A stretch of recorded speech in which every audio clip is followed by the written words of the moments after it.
Hi friends, இன்னைக்கு சூப்பராக ஒரு வெண்ணெய் புட்டு எப்படி செய்யறதுன்னு பார்ப்போமா? ரொம்பவே சிம்பிள் தான், ட்ரை பண்ணி பாருங்கள். ஒரு கப்பு பச்சை அரிசி எடுத்துக்கோங்க. நல்லா இதை கழுவிட்டு ஒரு 2 மணி நேரம் ஊற வச்சுக்கோங்க. இன்னொரு பாத்திரம் எடுத்துக்கோங்க. அதில் அரை கப்பு கடலப்பருப்பு சேர்த்துட்டு இதையும் நல்லா கழுவிட்டு இதையும் 2 மணி நேரம் ஊற வச்சுட்டுக்கோங்க.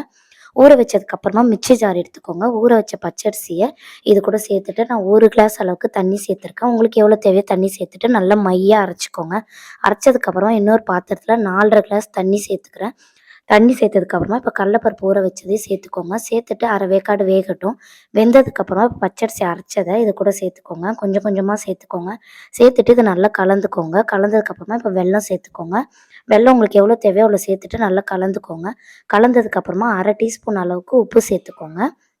1 டீஸ்பூன் ஏலக்காய் தூள் சேர்த்ததுக்கப்புறமா தேங்காய் திருவந்த சேர்த்துக்கோங்க. சேர்த்துட்டு நல்லா கலந்ததுக்கப்புறமா தண்ணி தொட்டு தொட்டு பாருங்கள். கையில் ஒட்டாமல் வந்தால் ரெடி ஆயிடுச்சுன்னு அர்த்தம். இதை ட்ரை பண்ணி பாருங்கள். தேங்க்யூ.